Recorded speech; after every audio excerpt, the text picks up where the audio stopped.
उस दौर को कहते हैं जिस दौर में पैदा होने वाली बेटी को ज़ैनब कहा जाता है, जिस दौर में पैदा होने वाली बेटी को उम्मे कुलसूम कहा जाता है। हम उस दौर को तरक्की का दौर कहते हैं जिस दौर में पैदा होने वाली बेटी को फातिमा ज़हरा कहा गया। हम उस दौर को तरक्की का दौर कहते हैं जिस दौर में पैदा होने वाली बेटी को खदीजतुल कुबरा कहा गया। हम उस दौर को तरक्की का दौर मानते हैं जिस दौर में पैदा होने वाली बेटी को आयशा सिद्दीका कहा गया। इसलिए हम कहते हैं वो अंधेरा ही भला था कि कदम राह पे थे, रोशनी लाई है मंजिल से बहुत दूर। नाराए रिसालत, नाराए गौस, मसलके आला हजरत जलसाइक बिलादुल नबी मुफ्ती हमान साहब किबला, नाराए तकबीर। बुरा तो नहीं लग रहा है आपको? सुभान अल्लाह। लगे तो खाक से पाए मोरा लंग ने मुल्क खुदा तंग ने। बहुत अच्छा। हाँ, हमें लगता है शायद ये कुर्सी हमें मिली ही इसलिए ताकि हक बात आपसे करें। निकलेंगे हम इस दौर से इंशाअल्लाह, वादा करते हैं इंशाअल्लाह। माफ कीजिएगा, बरेली शरीफ हमारा जिनका है वही बोले, तो जिनका ना हो वो आला हजरत को छोड़कर सुन्नियत साबित करके दिखाए। सीधी सी बात, जिसका है मरकज वो बोले हमारा मरकज। हाँ, हमारा मरकज। हाथ किसके नहीं उठे? तेरा खाए तेरे गुलामों से उलझे। हाँ, वो ना एक वाबड़ा ना छोटी सी क्लिप किसी मौलवी की उठा के ना उसमें मीम बना रहा था। तो मैंने कहा छाछ तो बोले ही बोला, चल्ली भी बोली जिसमें 36 छेद है। ये इतनी बदबख्त कौम है, इसका नाम ले दो तो जलसों की बरकतें उड़ जाती, लेकिन मजबूर करते। बस मेरी बात सुन ले, आज ये पोस्टमार्टम नहीं, ये कभी फिर करूंगा। आज अपनों का ऑपरेशन करूंगा। जिन जख्मों की पट्टी वक्त पे नहीं होती वो नासूर बन जाते हैं, और जब नासूर बन जाते हैं ना तो फिर वो लाइलाज हो जाते हैं, और लाइलाज लोग फिर कब्र में जाके ठंडे होते हैं। ये याद रखिए। मैं कुछ बीमारियां आपके सामने रखना चाहता हूँ, माफ कीजिएगा माजरत के साथ। सबसे ज्यादा जलसे बरेली में हो रहे हैं, सबसे बड़े बड़े शायर बरेली में आ रहे हैं, ठीक है ना। हर दिन देखो बड़े बड़े शोरा। मैं किसी की नात खानी या किसी की बात के खिलाफ नहीं, लेकिन अपने तरीकों के खिलाफ हूं। लेकिन बड़े दर्द के साथ ये कह रहा हूं कि जो बच्चियां मुर्तद हो रही है ना, उनकी सबसे बड़ी तादाद बरेली से पैदा हो रही है। क्या ये कह के हम छुट जाएंगे जी हम बरेली वाले थे? बोले क्या बरेलवी होने से सारे बंदे आला हज़रत हो जाएंगे? सारे बंदे मुफ्ती आजम हो जाएंगे? तो फिर इस चीज पे घमंड का है। कोई बंदा कहते हैं हमें बरेली वाले, हमें तो सारी ठीक है जी बच बख्शे। कोई ये क्यों नहीं कहता हम हैं अल्लाह वाले? क्यों नहीं कहता कोई? अगर कोई कह भी दे तो उस पर सुभान अल्लाह कोई नहीं बोलता, क्योंकि बरेलवी होना आसान है, अल्लाह वाला होना मुश्किल है। क्योंकि अल्लाह वाला वही कहलाएगा जिसके सजदे कज़ा ना होते, जो हुजूर की शरीयत के खिलाफ ना चलता। तो बदले थोड़ा सा अपने रवैयों को। हमें शौक है खाली 8, 20, 50 कलाम सुना जाओ बस, और हमें एक रात में जन्नती हो जाए। जन्नत इतनी सस्ती भी नहीं है बेटे जो प्लेट में निकमता उठा के खा लिया। जन्नत सस्ती होती तो बिलाल कभी कोड़े न खाते। जन्नत सस्ती होती तो करबला में 72 सर न उतरते। जन्नत मुश्किल थी, इसलिए सैयदा ने लाल को कुरान पढ़ के दूध पिलाया था। आसान है जन्नत, आसान है जन्नत। आज मिजाज देखे अपने। हमें कोई आए एक रात में जन्नती कर जाए। मुझे बताओ ये बेटियां मुर्तद क्यों हो रही हैं? जबकि वहां से रिपोर्टें आनी चाहिए थी ज्यादा, जहां हमारा गढ़ नहीं है। हमारे गढ़ से कसरत के साथ बच्चियां मुर्तद हो रही हैं। अभी अभी शाम के वक्त में मैं एक बरेली की बच्ची का वीडियो देख रहा था। वो कह रही है, उसने साफ बात कही है कि मेरा पीछा ना किया जाए। मैं फला तारीख इतने बजे घर से निकली हूं, मेरे बाप का नाम ये है, मेरा नाम ये है, हमारा पीछा न करना, मैं अपनी मर्जी से घर छोड़ के आई हूं। यहां तक तो था मैं सोचने लगा कि इसका मुकद्दर जहन्नम था, चली गई। लेकिन अगली बात जो उसने कही ना, उसने कलेजा टुकड़े टुकड़े कर दिया। जानते हो उसने अगली बात क्या कही? उसने कहा मेरा ही पीछा क्यों कर रहे हो, इस जुर्म में मेरे साथ मेरी मां भी बराबर की शरीक है। ये उस बच्ची का वीडियो गवाह है। वो कह रही है इसमें मेरी मां बराबर की शरीक है। मेरी बात कान खोल के सुने, मां बहने बेटियां बेटे भाई सब, मियां बीवी, एक गाड़ी के दो पहिए। कितने बोले? सारे। मालूम है, मुझे पता है ना थके लोग हिस्से में आए, लेकिन बर्दाश्त करें थोड़ी सी। मेरी बातें कड़वी भी होती है, सुभान अल्लाह भी नहीं निकलेगी मुंह से, और मत निकालना, बस मेरी बातें यहां लिख के ले जाना। मैं खाली दांत लेने नहीं आया, मैं चाहता हूं अल्लाह करे ये बात यहां उतर जाए। क्या कहा उसने? मेरी मां भी इसमें बराबर की शरीक है। अब मैं क्या कह रहा हूं, मियां बीवी गाड़ी के दो पहिए होते, एक अगला एक, अगर एक भी पंचर हो जाए गाड़ी चलेगी? अगर चलेगी भी तो कैसे? डिसबैलेंस, ठीक है ना? और डिसबैलेंस पंचर नहीं, हवा कम बढ़ती भी हो जाए तब भी गाड़ी सीधी नहीं चलती है, डिसबैलेंस रहती है। मैं बेटी से गुजारिश करूंगा और बापों से भी गुजारिश करूंगा, खुदा का वास्ता कमाएं, आपका हक है।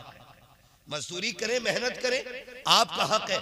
नेक नियत से करेंगे, इबादत है। सिर्फ मसल्ले पे इबादत नहीं, सिर्फ मिंबर पे इबादत नहीं, सिर्फ महफिल में इबादत नहीं। बंदा बच्चों की परवरिश की नीयत से हलाल रोजी के लिए निकले, अल्लाह कदम कदम पे नेकी अता फरमाया करता है। ये इस्लाम है हमारा। यहाँ सिर्फ मुसल्ले पे इबादत नहीं होती, यहाँ खेत में भी इबादत हो सकती है, यहाँ मार्केट में भी इबादत हो सकती है, यहाँ दुकान पे भी इबादत हो सकती है, यहाँ मंडी में भी इबादत हो सकती है, हर जगह इबादत हो सकती है, सिर्फ नियत का फर्क है। कमाए। लेकिन आपसे गुजारिश है, शाम को आके 1 घंटा अपना वक्त बच्चों को जरूर दें। शोहर बादशाह है, घर एक मिल्कियत है। शोहर, बीवी वजीर, बच्चे रियाया। समझ गए इतनी बात? घर क्या है? मिल्कियत, सलामत रहे। घर क्या है? बच्चे भी याद कर ले, घर क्या है? शोहर, बीवी, बच्चे, रियाया। अब ये बताइए, बादशाह मुल्क के बाहर गया हो तो जिम्मेदारी किसकी होती है? सारे बोले ये बात है कि बेटी को जाके बता देना, फरिश्ते इतने मीठे लहजे में बात नहीं करेंगे जितने में मैं कर रहा हूं, वो खाल उधेड़ देंगे अगर गलती हो गई तो। मैं ये बता रहा हूं आपको, अगर कोई तुम्हें फ्री की जन्नत बांटने वाला हो ना, तो मुझे भी उसका नंबर देना। मुझे भी फ्री की चाहिए, मैं भी नहीं करूंगा कुछ भी। लेकिन कान खोल के सुनिए, बादशाह कौन? सलामत रहे। वजीर कौन? रियाया कौन? बादशाह अगर जाए तो निजाम कौन संभालता है? और जब बादशाह वापस आता है फिर बैठता वजीर से कहता बताओ भाई मुल्क के हालात कैसे। अब एक बात बताइए, बहुत संजीदगी से समझा रहा हूं, अल्लाह करे ये बात आपके जहन में उतर जाए। पूछता हाल क्या मुल्क के? वजीर अगर सही बता दे कि फला कबीले ने बगावत की है, फला कबीले ने बगावत की है, तो बादशाह कदम उठाएगा कि नहीं? हिफाजती इक़दामात होंगे कि नहीं? जब बादशाह हिफाजती इक़दामात ऑलरेडी उठा लेगा तो फिर मुल्क तबाह होगा। और अगर वजीर झूठ बोले, बादशाह से कहे सब ठीक चल रहा है और मुल्क में उठ रही हो बगावत, तो मुल्क बचेगा? बोले ये पीछे वाले क्यों नहीं बोल रहे भाई? बचेगा मुल्क, बचेगा मुल्क।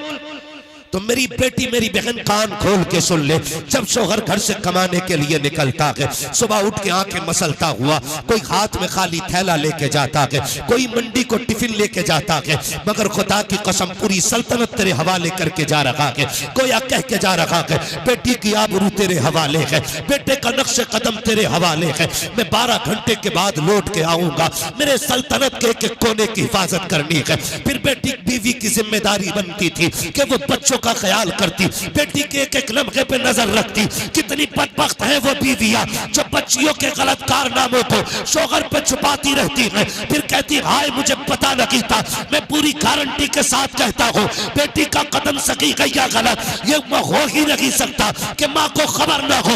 माँ एक एक बच्चे की एक एक हरकत को जानती है, वो औरतें सितम करती है घर पे जो बच्चियों को गलतियों को शोहर से इसलिए छुपा लेती है कि बच्ची नादान है कल सवर जाएगी, आज गलती की है कल बदल जाएगी। खुदा के वास्ते इस उठने वाली बगावत को इब्तदा में दबा दो, वरना आज एक गई है कल एक एक करके बेटियां चली जाएंगी और आप पर भी लाजिम बनता है आंखें बंद करके बीवी पे भरोसा ना कीजिए। कभी खुद भी चेक किया करो, कभी खुद भी बच्चों में बैठा करो, कभी तबसरे किया करो, उस तरह निजाम चलाओ जैसे मेरे मुस्तफा ने निजाम चलाया है, जैसे हुजूर ने बच्चों को पाला था। तारीख के ये बाप कितने हसीन नजर आते हैं। खुदा की कसम आज की माँ बच्चों के ऐबों पे पर्दा डालती है, फिर बेटियां मुर्तद हो जाती है। कभी बेटी किसी के साथ जाती है, कभी किसी के साथ जाती है। माँ कहती मुझे पता नहीं क्या पढ़ाया तूने बेटी को, आज तुझे एक बेटी की कहानी बताऊं। तारीख का ये बाप पलट के देखो, मदीने की गली है, रात का सन्नाटा है, बिलाल की आवाज आती है, लोगों उठो हुजूर ने दीन के लिए खून मांगा है। लोग चीख करे, तोड़े लग गई हुजूर की बारगाह में। जो बहनें थी वो उठी, उन्होंने छोटे छोटे भाइयों को उठाया, उठा करके दूल्हा बनाया, तैयार किया। हर बहन को भाई प्यारा होता है, हर माँ को लाल प्यारे होते हैं, लेकिन बहनों ने भाइयों को तैयार किया, कंधे पे तलवारें रख के कहा था शहजादे जा तो रहे हो लेकिन याद रखना उसके कदमों में जा रहे हो जहां जीने से ज्यादा जान लुटाने में मजा आता है। ए मेरे शेर जब तुम पलट के आओ हमें फख्र होगा, हम शहीद की माँ कहलाए, हम शहीद की बहन कहलाए, और अगर जिंदा भी वापस आ गए फिर भी फख्र होगा, हम गाजी की माँ कहलाएंगे, गाजी की बहन कहलाएंगे। तारीख गवाह है जब ये कह के बच्चे गए थे तो सबका यही ऐलान था कि इन्हें जाना इन्हें माना, न रखा गैर से काम, लिल्लाहिल हम्द में दुनिया से मुसलमान है। नारे तकबीर, नारे रिसालत, मसलके आला हजरत, इश्क मोहब्बत, इश्क मोहब्बत, इश्क मोहब्बत, इश्क मोहब्बत। बदलो भाई, खुदारा बहन बेटियों से गुजारिश है, दाग सिर्फ शोहर की इज्जत पे नहीं लगता है, दाग परिवार की इज्जत पे लगता है, परिवार की इज्जत पे लगता है। और बेटियों से मैं एक बात अर्ज करूंगा, मेरी बेटियों कसम खा के कहता हूं अल्लाह की इज्जत की कसम, तुम्हारा गुड्डू, तुम्हारा पप्पू, तुम्हारा सोना, तुम्हारा गोना, तुम्हारा मोना तुम्हें उतना प्यार नहीं दे सकता जितना प्यार और इज्जत तुम्हारा मजदूरी करने वाला बाप तुम्हें दे सकता है। उससे ज्यादा तुम्हें कोई इज्जत नहीं दे सकता। दुनिया तमाशाई बनी, दुनिया तमाशाई बनी है। कसम खा के कहता हूं मेरी बहन, तुझे तब तक लोग आंखों में रखते हैं जब तक तेरी इज्जत और आबरू लूट न ले। हाँ, क्या तुमने नहीं देखा कितनी बेटियों की लाशें स्टेशन पे मिलती हैं, कितनी की पटरी पे मिलती हैं? कौन थे ये लोग? ये वही थे जो कहते थे तुझे जमीन पे कदम नहीं रखने दूंगा। उन्होंने तो सांसें ही छीन ली जिंदगी की। इनके लिए जो 4 रातों के लिए तुम्हें रानी बनाते हैं और फिर जिंदगी भर के लिए तुम्हें कुत्ता बना के छोड़ देते हैं रोडों पे, उनके लिए तुमने उनसे जफा की। जो मजदूरी भी करता रहा, उसने टोपी में पैबंद लगाए, बेटी तेरे दुपट्टे में पैबंद नहीं लगने दिए, उसके लिए छोड़ दिया तुमने बाप को। उस बाप को जो खून पसीना एक करके तुम्हें पालता रहा, जो जिंदगी लगा के तुम्हें संवारता रहा, तुमने उनके लिए माँ बाप छोड़ दिए। जाके बेटियों को समझाओ, उनसे कहो जाकर के बेटी संभल के कदम रखना, याद रखना अगर तू बहकी ना तो सिर्फ तेरी इज्जत नहीं खानदान की इज्जत चली जाएगी। बाप कभी जिंदगी में सर नहीं उठा पाएगा। और आज तो बेगैरती की भी हद हो गई जी, सोसाइटी मुआशरे में भी बेगैरती इतनी हो गई है। आज भाग जाती है, कल कपड़े झाड़ के कह देता मेरा मतलब नहीं रहा उससे, लो साफ सुथरा हो गया, दूध में नहाया हुआ। ये बेगैरती है। कल हजरत जब किसी की बेटी को तलाक होती थी ना, तो 8-8 दिन बाप घर से नहीं निकलता था गैरत की वजह से। तलाक वाली बेटी का बाप नहीं निकलता था। आज भागी हुई की बेटी बाप पे फर्क नहीं पड़ता है। ये बेगैरती नहीं तो क्या है हमारी, ये बेहिसी नहीं तो क्या है हमारी, हो क्या गया हमें? हमारी आंखों का पानी मर गया। आओ करबला वालों के दर की खैरात खाने वालों, मुझे बात याद आ गई, कायनात की सबसे कम उम्र कारिया को सैयदा ज़ैनब कहा जाता है। ये मौलाए कायनात मौला अली की शहजादी, खातून जन्नत के जिगर का टुकड़ा ज़ैनब वो है जिन्हें मुस्तफा ने अपना लुआब तक चखाया है। सबसे कम उम्र में सबसे पहली कुरान की कारिया बनने वाली जात हजरत सैयदा ज़ैनब की जात। सैयदा ज़ैनब परवरिश किसने की है? खातून जन्नत ने। उसने परवरिश की है जिसकी मुस्तफा ने परवरिश की थी। आप अंदाजा लगाइए, सोच भी नहीं सकते, बेइजाजत जिनके घर जिब्रील भी आते नहीं। कद्र वाले जानते हैं कद्र शान अहले बैत। हाँ भाई, उस घर की बात कर रहा हूं। सैयदा ज़ैनब के बचपन का जमाना है। खातून जन्नत की बेटी कुरान पढ़ रही है बैठ करके, फजर के बाद का वक्त है। खातून जन्नत किसी काम में मसरूफ है और सैयदा ज़ैनब कुरान पढ़ रही। पढ़ते पढ़ते अचानक न चादर सरकने लगी, आगे के कुछ बाल नजर आ गए। खातून जन्नत की नजर पड़ गई, काम छोड़ा, ऐसे दौड़ी जैसे लोग मरते हुए को बचाने दौड़ते। जाके बेटी के जहां बाल थे ना, हाथ रख लिया। ज़ैनब दुपट्टा संभाल। अभी क्या हुआ? कहा बेटी कुछ बाल नजर आने लग गए। अम्मी तो फिर ऐसे दौड़ी, मैंने सोचा पता नहीं क्या हो गया। कहा ना बेटी, इससे बड़ी कयामत कोई नहीं हो सकती कि एक बेटी की सर की चादर सरक जाए। कहा बेटी पूरी जिंदगी ये दुपट्टा ना सरकने देना, दुपट्टा न सरकने देना। ये कौन कह रहा है? ये वो कह रही है जिसको रब ने जन्नती औरतों की मलका बनाया। तेरी मेरी बेटी न मलका, न शहजादी हुजूर की, न सैयद जाती, न वलिया, न राबिया बसरिया, न ज़ैनब, न उम्मे कुलसूम, न रुकैया। कोई नहीं हो फिर घमंड। जितने बड़े बाप की बेटी उतनी बेगैरती से गले में दुपट्टा है। क्यों? उसे डर नहीं है दामाद मिलेगा कि नहीं। उसे पता है मेरे बाप के पास इतना पैसा है, मैं कितनी भी बेकार हो जाऊंगी, मेरा बाप दामाद खरीद लाएगा। कम से कम कुछ सोच करके गरीब की बच्चियां चादर ते रखे रहती हैं। कम से कम वो ये सोचती हैं हम पे और कुछ नहीं सिवाय इज्जत के। वो उसकी हिफाजत करती है।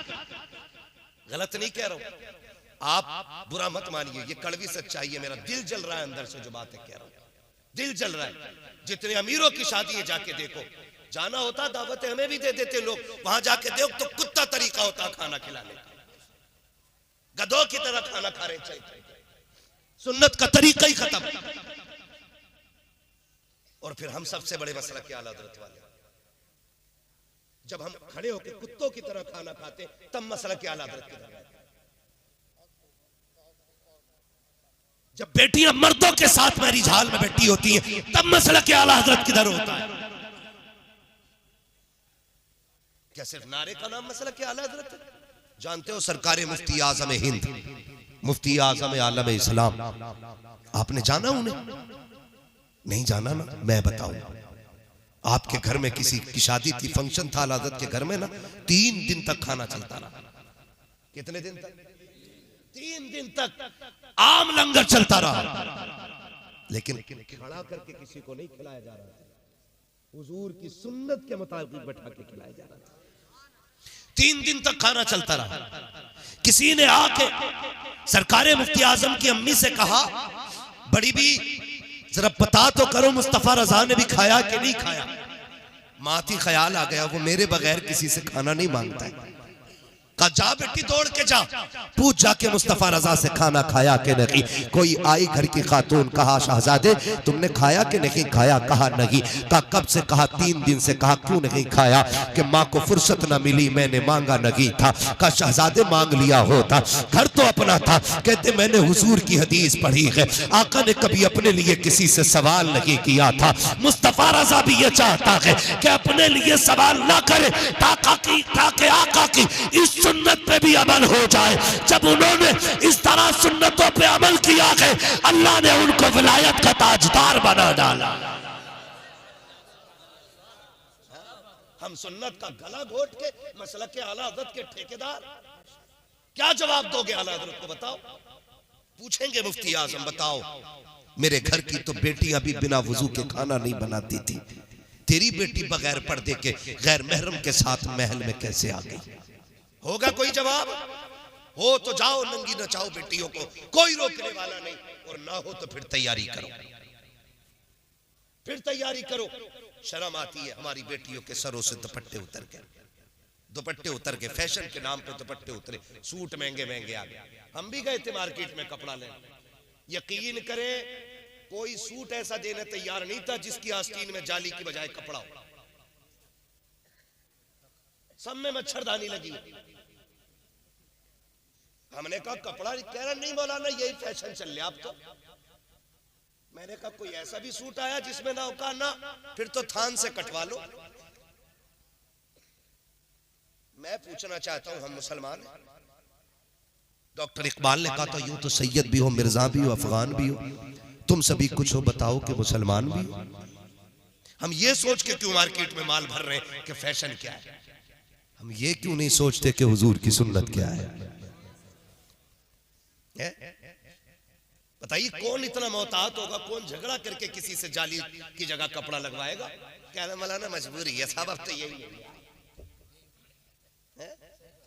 पहले गर्मियों में मच्छरदानी देखने मिलती थी, अब जाड़ों में भी बराबर आगे पीछे, कमी नहीं होती। मर जाए चाहे सकड़ के, लेकिन कपड़े पूरे नहीं पहनेंगी और न हम पहनाए।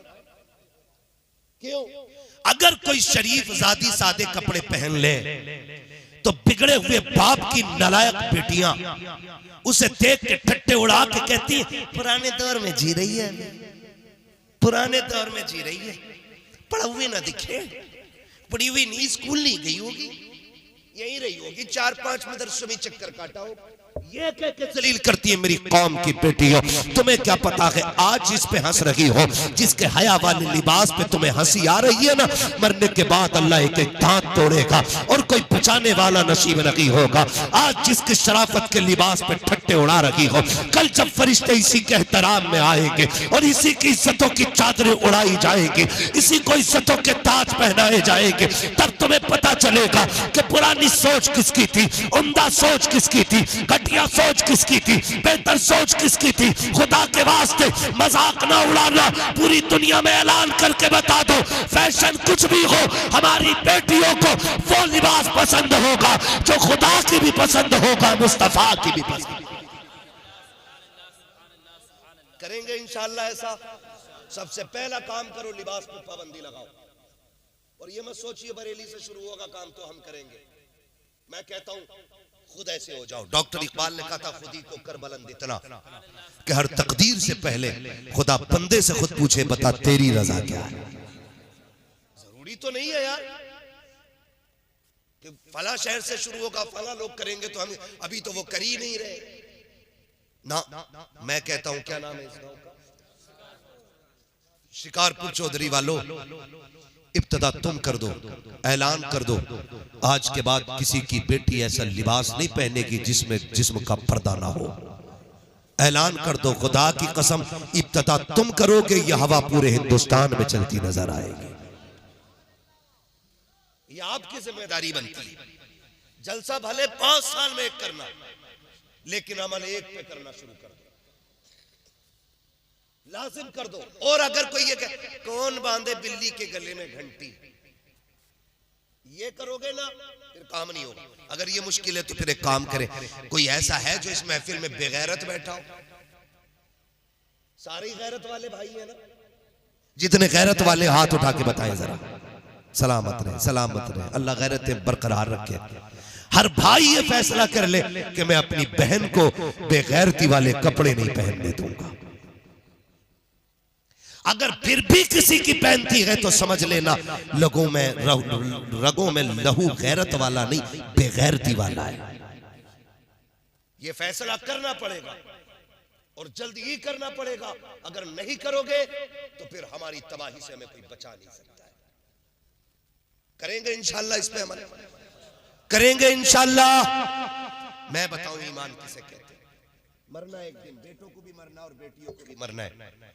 बेटी की कब्र में अब्बा नहीं आएगा और अब्बा की कब्र में बेटी। मेरी कब्र में आपको नहीं लेटना, आपकी कब्र में मुझे नहीं लेटना है। तैयारी तैयारी, समझ पा रहे मेरे बच्चे मेरी बात? तैयारी खुद ही करनी पड़ेगी। हमें अपनी कब्र की तैयारी खुद करनी है। सुन बेटी, ईमान किसे कहते हैं? मदीने का बाजार है आज ना। ये जो बिक जाते हैं ना टके टकों में, कोई गाड़ी का लालच, कोई झुमकों का लालच, कोई सोने का लालच है, कोई 3 लाख का लालच, कोई 5 लाख का लालच। इसमें जो बिक जाते हैं ना, ईमान खराब कर लेते हैं। एक बात कह रहा हूं पूरी जिम्मेदारी से, सुनिएगा, अल्लाह आपको सलामत रखे।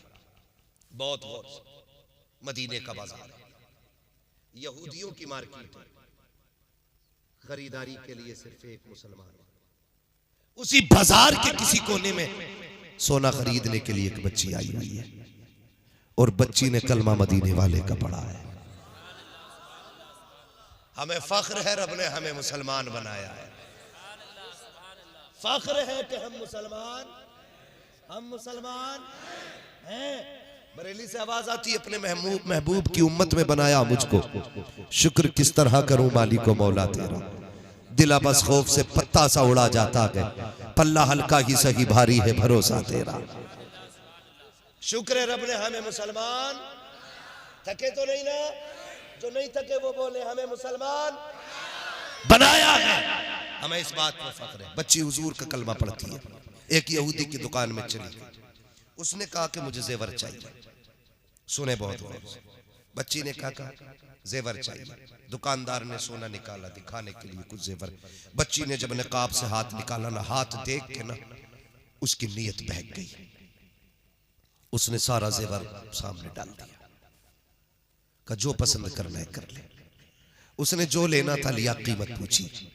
वो कहने लगा कीमत ना पूछ, जितना चाहे ले ले, मुझे पैसे नहीं, मुझे मेरा तुझ पे दिल आ गया है, बस मेरी हसरत पूरी कर और जितना चाहे सोना ले जा। उसने सोना उठाया, मुंह पे मारा और मार के कहने लगी, कुत्ते तुझे क्या पता है, तू सोना हमारी ठोकरों में डाल रहा है। हमने अपनी जान मुस्तफा जाने रहमत के हाथों पे बेच डाली है। हमने अपने आप को हुजूर के हाथों पे बेच दिया, अब तू क्या खरीदेगा? उसने कहा ये जितना सोना सारे ही ले जा, मगर सुन मेरी बात मान ले। उसने मुंह पे थूका, निकल के चली, दुकान से निकला। निकलने के बाद बच्ची का हाथ पकड़ा, जबरदस्ती दुकान में खींचने लगा। जब बच्ची के साथ जबरदस्ती की तो बच्ची ने एक आवाज दी, है कोई गैरत वाला जो हुजूर के शहर में हुजूर की कलमा पढ़ने वाली की इज्जत की हिफाजत कर सके? जैसी उसने एक आवाज दी ना, उस पूरे गैरों के बाजार में हुजूर का कलमा पढ़ने वाला गुलाम सौदा खरीद रहा था। उसने आवाज सुनी, सामान रख दिया, उधर दौड़ा जिधर से आवाज आ रही थी और जाके देखा ना तो यहूदी बच्ची का हाथ पकड़े हुए था। इसने जाकर के हाथ पे हाथ मार के बच्ची का हाथ छुटाया, अपने पीछे खड़ा करके कहने लगा, खबरदार इसकी तरफ हाथ ना बढ़ाना। उसने कहा तेरी क्या लगती है? उसने कहा ये मेरी बहन लगती है। कहा तेरा रिश्ता कहाँ से चला है? तब उसने कहा था कोई रिश्ते खानदान से चलते हैं, कोई रिश्ते नस्ल से चलते हैं, कोई रिश्ते वो है जो खून से चलते हैं, ये वो रिश्ता है जो हुक्म रसूल से चल रहा है। इस रिश्ते को मेरे नबी ने बना दिया है। ये ला इलाहा इल्लल्लाह का रिश्ता है। उसने कहा कहना क्या चाहता है? कहा अगर जान प्यारी है तो वापस चला जा, वरना ये बच्ची हमारे हवाले कर दे। उसने कहा माँ का दूध पिया है। हाथ आगे बढ़ा के देखा, जैसे इसने तलवार निकाली है, यहूदी ने देखा कि हमारे शहर के अंदर, हमारी गलियों में, हमारे बाजार में हमें धमकी दे रहा है। उसने अपनी कौम को आवाज दी, आओ लोगों निकल के आओ, एक कलमा पढ़ने वाला हमारी गैरत को चैलेंज कर रहा है। सैकड़ों तलवारें निकल के आ गई थी, लेकिन ये गुलाम मोहम्मद अरबी का था। टल न सकते थे अगर जंग में अड़ जाते थे, पैर शेरों के भी मैदान से उखड़ जाते थे। दस्त तो दस्त है, दरिया भी न छोड़े हमने, पैर जुल्मात में तोड़ा दिए घोड़े हमने। सैकड़ों तलवारें सामने गए, गुलाम ने तलवार निकाली है, बेटी कमर के पीछे गए, कमा का दूध पिया गए, आके कोई हाथ लगा के दिखाए। एक यहूदी आगे बढ़ा, इस गुलाम ने तलवार उठाई और ऐसी चलाई कि चलती हुई तो देखी थी, लेकिन गिरती हुई किसी ने नहीं देखी। सर अलग धड़ अलग था, सब टूट पड़े, हमारा बंदा मार दिया गया। इतनी जुर्रत तो देखो, अकेला मर्दे मुजाहिद एक गैरों के बाजार में एक बेटी की आबरू के लिए सुबह से दोपहर तक तलवार चलाता रहा। आखिर इंसान था, कब तक लड़ता? लड़ते लड़ते बाजू थक गए, बाजू अब सुस्त पड़ने लगे। बच्ची ने देखा तलवार रुकने वाली है, लेकिन सोचने लग गई अगर तलवार रुक गई तो मेरी इज्जत चली जाएगी। अगर इज्जत चली गई तारीख लिखी जाएगी। हुजूर के शहर में कलमा पढ़ने वाली बेटी की आबरू लूट ली गई थी, जमाना क्या कहेगा। बच्ची ने आह भरी है, जब देखा तलवार सुस्त पड़ गई है। उसने क्या काम किया, उसने तलवार को रुकते देखा। अब ख्याल आया थोड़ी देर में ये शहीद हो जाएगा, फिर मेरी इज्जत की बारी है। बच्ची ने उसी जमीन पर मिट्टी पे सजदा किया, रो के कहती है ओ खातून जन्नत के बाबा के पैगंबर, ओ तुझे महबूब का वास्ता है, देख एक बेटी की आबरू खतरे में आ गई है। मालिक ये अकेला नौजवान मेरी आबरू के लिए मैदान में आ गया है। मालिक अगर आज ये चला गया, कयामत तक कोई तरह बेटी की इज्जत के लिए खड़ा नहीं होगा। ए परवरदिगार, तुझे ज़हरा के बाबा का सदका, मालिक मेरी इज्जत की हिफाजत फरमा। ए मेरे मौला, मेरी आवाज मुस्तफा तक पहुंचा दे। जब बच्ची ने हिचकी भर के इतना कहा था, खुदा की कसम तारीख गवाह है, अभी तलवार रुकने लगी थी, पीछे से नारे तकबीर की आवाज आती है। जब मुजाहिद ने लड़के मुड़ के देखा है, क्या देखता है, आगे आगे पैगंबर आ रहे हैं, पीछे पीछे हैदर आ रहे हैं। जैसे इतना देखा है, यहूदियों में भगदड़ मच गई, कौन बचाएगा? खुदा की कसम तारीख गवाह है, जैसे पैगंबर को आते देखा, हैदर को आते देखा, यहूदियों ने कहा था तोड़ो, अगर इनसे लड़ गए कयामत तक के लिए नस्लें मिटा दी जाए। नारे तकबीर, नारे रिसालत, नारे गौस, नारे गौस। ख्वाजा का हिंदुस्तान, ख्वाजा का हिंदुस्तान। हजरत सैयद बदियुद्दीन जिंदा सा मदर, हजरत सैयद बदियुद्दीन जिंदा सा मदर। कलियर के साबिर पाक, कलियर के साबिर पाक। 5 नारे पंजातन के, एक नारा हैदरी। 5 नारे पंजातन के, एक नारा हैदरी, नारा हैदरी, नारा हैदरी। मैं पूछना चाहता हूं, हम तो इतने गैरतमंद थे, अगर सैकड़ों में एक बेटी की इज्जत जाती थी तो एक बंदा तन मन धन की बाजी लगा देता था। आज हम ही अपनी बेटियों की इज्जत के लुटेरे बन गए, हम ही तमाशाई बन गए, हम ही ब्याह शादियों में बेटियों को नंगा भेजते और हम ही उनकी जवानियों को अपनी आंखों से ताड़ते बैठ करके। ये दीन है, ये इस्लाम है? नहीं, खुदा की कसम बेटियों को पर्दा दो। और कसम खा के कहता हूं, ये जो दुनिया रो रही है ना, अल्लाह सलाहुद्दीन दे दे, सलाहुद्दीन दे दे, हालात ऐसे रहे कयामत तक सलाहुद्दीन नहीं पैदा होगा। सिर्फ बेटियों को हया दे दो, पर्दा दे दो, मुस्तफा जाने रहमत की बेटी वाली जिंदगी दे दो, हाथ ना भी उठेंगे इन्हीं की गोद से सलाहुद्दीन अय्यूबी पैदा हो जाएगा। इसलिए कि उसूल है, जमीन अच्छी होती है तो नस्ल अच्छी, फसल अच्छी होती है, माँ अच्छी होती है तो नस्ल अच्छी होती है। बच्चों के किरदार में माँ का बहुत अहम किरदार होता है। मुझे बात याद आ गई बाबा फरीदगंज शक्कर की। माजरत चाहूंगा, लोगों की फरमाइशें कई सारी थी और अपने अपने लोगों ने वाकयात रखे थे। मेरे बच्चों, अगर मैं ना कर सकूं किसी का वाकया बयान, नाराज ना होइएगा, इंशाल्लाह कभी जिंदगी रहेगी और फिर कभी आपकी फरमाइशें पूरी कर लूंगा मैं। बस आज मेरी बात सुन लें, माओ का किरदार कितना में जाओ जाके बेटियों को बताओ। हजरत बाबा फरीदगंज शक्कर रहमतुल्लाह तआला अलैह। कौन फरीद? ये वो फरीद है कि अगर खारे पानी में फूंक मार दे तो अल्लाह मीठा कर देता था। और बड़ी बात है, ये वो फरीद है जिसका लोग चेहरा देखते थे तो कलमा पढ़ के मुसलमान हो जाते थे। ये माओ का किरदार है, ये माओ का किरदार होता है। बाबा फरीद गंज शकर रहमतुल्लाह तआला अलैह पे दावा हो गया कि फरीद वो है कि जो जिसका लोग कलमा पढ़ चेहरा देख के कलमा पढ़ लेते। ऐसा करो इसे कैद किया जाए। बात कोर्ट तक पहुंच गई। थक गए भाई? जा रहे ना? कोई बात नहीं है, खड़े भी होके सुन सकते हैं। थक गए होंगे तो मैं समझ सकता हूँ, आपको बहुत ज्यादा सीधा होना पड़ रहा है, एकदम नीचे बैठे हुए। तवज्जो है ना सारे लोगों की? मुकदमा हो गया कोर्ट में। का फरीद वो है जिसका लोग चेहरा देख के कलमा पढ़ लेते। का करना का फरीद को जेल में डाल दो। का पहले कोर्ट में हाजिर किया जाए फरीद को। तो जब बाबा फरीद कोर्ट में तशरीफ लाए तो जिन्होंने मुकदमा किया था उन्होंने कहा कि चेहरे पे कपड़ा डाल के आने।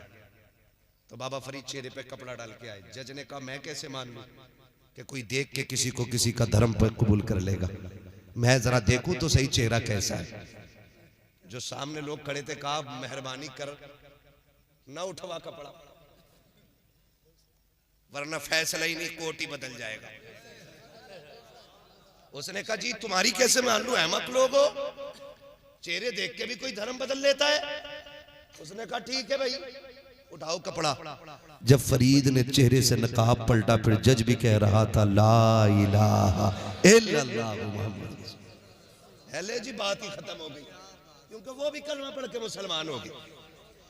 घर आए, अम्मी तुझे पता है क्या बेटे, आज तेरे बेटे फरीद को कोर्ट में बुलाया गया था। मुकदमा ये था मेरा चेहरा देख के लोग कलमा पढ़ ले रहे। अम्मी मजा तब आया जब जज ने मेरा चेहरा देख के कलमा पढ़ा। मां मुस्कुरा के कह रही फरीद मुस्कुरा मत, कमाल तेरा नहीं कमाल तो मेरा है। कमाल तेरा नहीं कमाल, जोर से कमाल मेरा है। कमा कैसे? का फरीद सुन, इबादत से खुदा तक पहुंचा जा सकता है, लेकिन माँ की दुआएं बंदे को खुदा वाला बना देती है। क्या अम्मी का तुझे पता है नहीं है, जब तू छोटा था ना कोई दिन ऐसा नहीं, अल्लाह की इज्जत की कसम, जिस दिन मैंने तुझे बिना वजू के दूध पिलाया हो।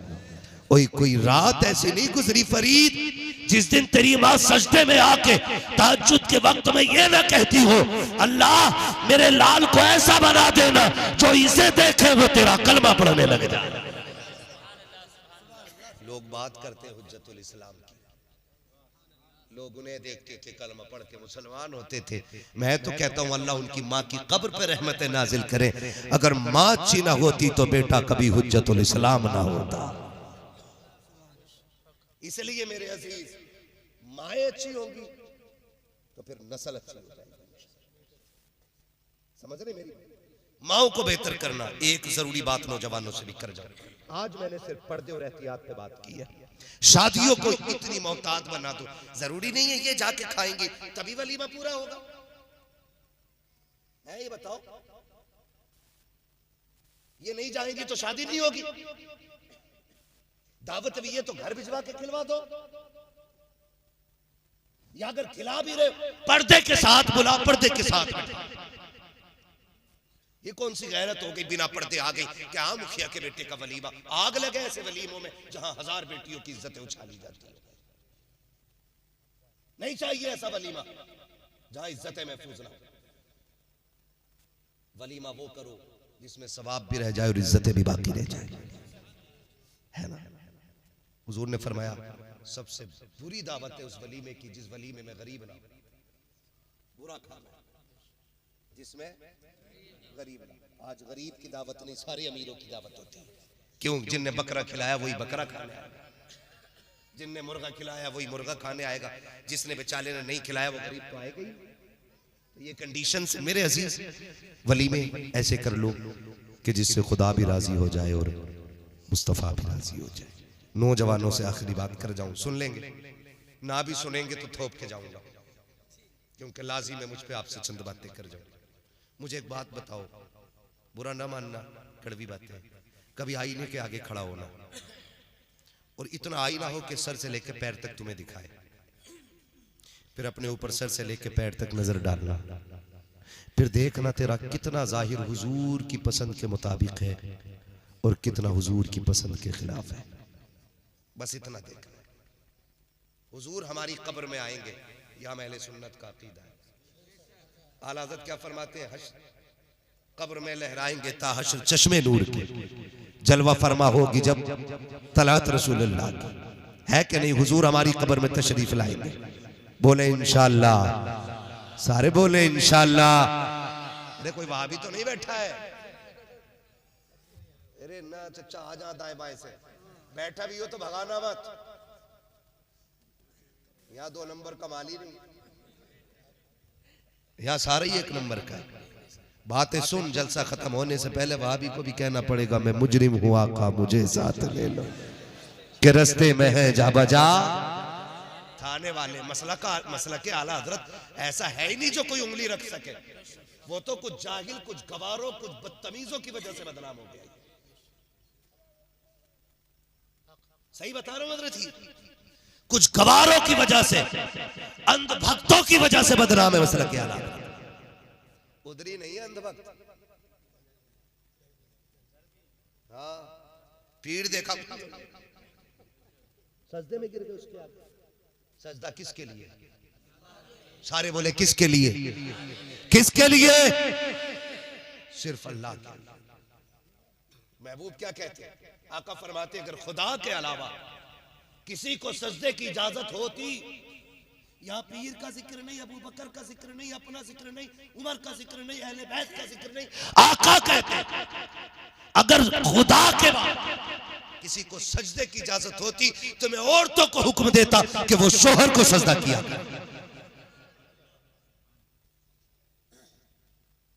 ये शोहर को इजाजत होती, हुक्म होता औरतों को कि शोहर को सजदा करे। अगर इजाजत होती सजदे की तो जब वहां हुजूर फरमा रहे तो यहां तो नंबर भी नहीं आया था हजूर का। जिसके जाके आके गिर गए पायला वो है, जिंदे पे माला चढ़ा डाली तमाम, और वो अभी पीठ थपथपा रहा। बेटे तू हल्के मार रहा, फरिश्ते इससे ज्यादा लठ मारेंगे तेरे। है किस हवा में? इस्लाम है, लावारिस दीन नहीं है। इस्लाम वो है जिसका वारिस आज भी गुंबद खतरा में मौजूद है। इसे लवारिस न समझना, इसके पहरेदार को हैदर कहा जाता है, इसके निगहबान को उस्मान गनी कहा जाता है, इसके पहरेदार को फारूक आजम कहा जाता है, इसकी सरहदों पे पहरे देने वाले को अबू बकर सिद्दीक कहा जाता है।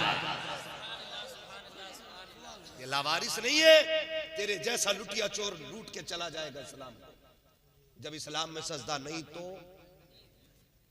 तो सजदा ये गवार करते और करवाते है ना, पूरा छप्पर पहने लगते अंगूठियों का, पूरा बिसात खाना। कर्रा मुरीद मिल गया तो उसमें से ही बेच ली। अजमेर से लाया था 51,000 दे दे, तू ले ले। ये बगदाद वाले से लाया था, ये कलियर वाले से लाया हूं, हाँ ये वारिस पाक से लाया हूं, ये मदारे पाक से लाया हूं। सारे बुजुर्गों के नाम बता के बेचता रहे। एक पहल, वो भी एक नक्की। इस्लाम है, तेरे बाप की लिखी हुई कहानी नहीं है, जैसा चाहेगा इसे मोड़ के चला लेगा। इसके लिए अहले बैत का खून लगा है। तबीयत घुसेड़ रहा था यजीद, खानदान दे के हुसैन ने दीन को साफ बचा लिया है। यह है दीन। हाँ तबीयत का ही तो मसला था, बस चंद बातें आपसे। तो इन लोगों की वजह से मसला क्या हालत बदला हुआ, इन लोगों की वजह से, वरना हमारा मसला बड़ा साफ मसला है। ठीक है ना? कुछ जगह मैं आपसे हाथ जोड़ के कहता हूँ, देखिए अगर आप किसी मजार के तवाफ करेंगे या किसी पीर को सजदा करेंगे, ना मुझे कुछ मिलने वाला है ना मेरा कुछ जाने वाला है। अगर हुजूर का एक उम्मती जहन्नम से बच के जन्नत में चला गया तो फिर हमारा क्या नुकसान है? हम तो यही सोच के बात कर रहे हैं ना, दीन समझे दीन। पीर का रद्द नहीं किया इस्लाम ने। ये तरीके जो है ये गलत है, तरीके गलत है। नबी शान वाले अगर कोई उन्हें पूजने लगे तो वो बेईमान हो गए। इबादत सिर्फ अल्लाह की। किसकी है? जोर से इबादत अल्लाह की। ठीक है ना? तो हमें खड़ा करना अपने आप को आईने के आगे, सर से लेकर पैर तक देखना है। हमें ये देखना है कि हम कितने हुजूर के फरमान के मुताबिक हैं और कितने फरमान के खिलाफ हैं। पहले पैर से देखना, पजामा है कि पैंट है, तहबंद है या क्या पहन रखा है। फिर शर्ट पे आना, कुर्ता देखना, फिर गला देखना, टाई तो नहीं लगी है, फिर चेहरे पे आना, दाढ़ी है कि नहीं, हुजूर की सुन्नत चेहरे पे है कि नहीं। अगर नहीं है ना तो फिर डर, हुजूर आए और चेहरा फेर ले कब्र में, कोई बचाने नहीं आएगा। मुफ्ती आजम हिंद सरकार के बारे में मशहूर है कि जिसकी दाढ़ी नहीं होती थी उसकी तरफ आप चेहरा नहीं करते थे। ये शान थी। अगर मुफ्ती आजम को इतनी नफरत है बेदाढ़ी वाले से, फिर रसूल आजम को कितनी नफरत होगी। हम क्या कर रहे हैं नौजवानों, कोई पता है जिंदगी का यार? चलो तुम गारंटी दो कि भाई 100 साल जिएगा फिर मेरी दाढ़ी ले लो, और अगर गारंटी नहीं है ना एक लम्हे की भी, तो फिर दाढ़ियां रखना। दे सकता है कोई गारंटी मैं 100 साल जीऊंगा? बोले सारे नहीं दे सकता ना। मौत का कुछ पता नहीं। अभी हादसा हुआ, एक्सीडेंट, कल की बात, 3 लोग मारे गए, तीनों नौजवान थे, दाढ़ियां नीचे। किस मुंह से कब्र में जाएंगे हुजूर के पास? खुद सोचो, अगर हम कब्र में पहुंचे और चेहरे पे दाढ़ी ना हो, हुजूर चेहरा फेर ले, फिर क्या बनेगा? अगर वो चेहरा फेर ले जो कायनात की उम्मीद है, तो फिर उम्मीदों के दरवाजे बंद हो जाते हैं। दाढ़ियां रख लो चेहरों पे, दाढ़ियां अजीब तमाशा बना रखा। अब तो जनाब फैशन चल रहे, ऐसा सींग बना रहा है इसमें, ऐसा लगता जमे ही नहीं थे बाल, पता नहीं कैसे साफ करा था। एक का देखा ना यहाँ से कट लगा हुआ था, मैंने कहा शायद तबल लग गया होगा बचपन में, गौर से देखा तो कट ही लगा था। ये ऐसे कट मार, ऐसे कट मार, डिजाइन एक का बिच्छू बना हुआ, कुछ कपड़े बने हुए, छिपकलियां बनी हुई खोपड़ी में। अरे ये अजाब तो मिल रही है कब्र में यार, यहाँ भी सूरतें बनाए घूम रहे। आईने के आगे खड़ा कर, फिर पूछ अपने आप से, क्या हुजूर इस चेहरे से राजी नहीं? तुमने बीवियों के लिए, लड़कियों के लिए चेहरे सजाए, एक बार हुजूर के लिए चेहरा सजा के देखो। एक बार इस नियत से चेहरा सजा कि ये चेहरा मेरे महबूब को कैसा लगेगा। दाढ़ी रखो चेहरों पे, ये काट के छोटी रखने वाले, फ्रेंच कट रखने वाले, डिजाइनों की दाढ़ी रखने वालों, हाथ जोड़ के तुमसे कहता हूं खुदा के वास्ते, ये छोटी दाढ़ी रखना या मुंडा लेना ये बराबर हराम के दर्जे में आती है। 4 अंगुल की दाढ़ी रखो, मुश्त भर की दाढ़ियां। क्या तुमने नहीं देखा, पहले मुंडाने का फैशन चला, फिर कटाने का फैशन चला, अब फिर से बड़ी करने लग गए हैं। और यार बड़ी तो करनी ही है, फिर क्यों फैशन समझ के रख रहा है? सुन्नत समझ के रख ले, खुदा की कसम फैशन भी हो जाएगा, मुस्तफा की सुन्नत पे भी अमल हो जाएगा। रखेंगे दाढ़ी इंशाल्लाह, रखेंगे, बोले इंशाल्लाह। दाढ़ी रखने की कोशिश कीजिएगा। मैंने बुजुर्गों को फरमाते सुना, बंदा कफन में लिपट के जाए, चेहरे पे दाढ़ी हो, फरिश्ते आके जब हटाते कफन, दाढ़ी देख के हट के खड़ा हो जाता। दूसरा कहता सवाल न कर, उसने कहा रब से पूछ ले, करना है क्या? अब भी कहा क्यों? का इसके चेहरे की दाढ़ी बता रही है, हुजूर से प्यार करके आया है। जो सबसे मुश्किल घड़ी है उसमें इतनी बड़ी छूट, चेहरे की दाढ़ी काम आ गई है। इसमें कितना वजन है? 2-3 ग्राम सारे बालों में मुश्किल से होगा। पीर साहब ना 100 ग्राम का भी तावीज दे देना लटका लेता है, लटकाए फिर रहा तावीज, कह रहा बड़ा आराम है जब से तावीज बांधा। कसम खा के कहता हूं दाढ़ी रख, और जब मुश्किल में घिर जाए ना इन बालों को पकड़ और ऐसे हाथ में लेके कि मैं मौला तुझे तेरे महबूब की सुन्नत का वास्ता, मालिक मेरे बिगड़े काम बना दे। हाथ नीचे बाद में आएंगे, तकदीर के फैसले अर्शों से पहले कर दिए जाएंगे। लेने ही नहीं आया ना, ले नहीं, बड़ी बरकतें इन 4 बालों की है। मुफ्ती आजम सरकार जब वुजू करते थे ना, तो पंजाबी पास में घर के रहता था, सारा पानी भर के ले जाता था, सारा पानी। कहा ये क्या? कहा मुफ्ती आजम की दाढ़ी के बालों का पानी है। कहा क्यों लेके जाते हो, क्यों लेके जाते हो? कहा लोग बीमार होते दवा लेने जाते, मेरे बच्चे बीमार होते, मुफ्ती आजम की दाढ़ी का पानी पिला देता हूँ, खुदा शिफा दे देता।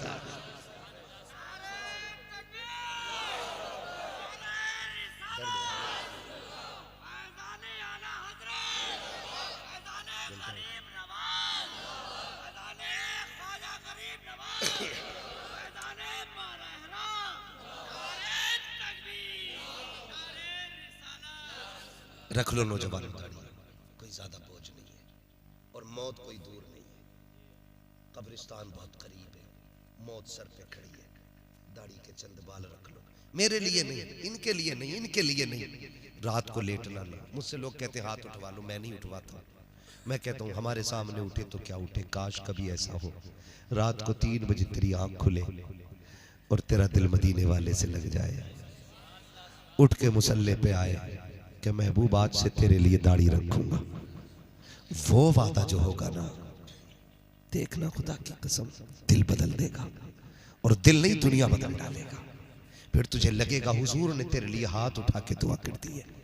फरमाया गया जो हुजूर के लिए दाढ़ी रखता है ना, हुजूर गुंबद खजरा से उसके लिए दुआ फरमाया करते। फिर लगेगा तुझे रात के 3 बजे हुजूर के मदीने से ठंडी हवाएं आई हैं जिन्होंने झोंका दिया है, और फिर तुम्हें समझना है। करेंगे इंशाअल्लाह, दाढ़ी रखेंगे। कई बार लोग कह देते हैं जी दाढ़ी रख लेते अभी ब्याह ना हुआ। एक भी दाढ़ी वाला इसलिए कुआरा नहीं मरा कि उसे किसी ने लड़की न दी। अगर इसलिए कोई कुआरा मरता ना तो कोई दाढ़ी न रखता। दाढ़ी रखने का एक बड़ा फायदा कुआरों के लिए यह है, अगर शादी से पहले दाढ़ी रख लोगे ना तो तुम्हारे घर में शैतान की बच्ची नहीं आएगी, कनीज़े फातिमा ज़हरा आएगी। क्योंकि दाढ़ी ये वो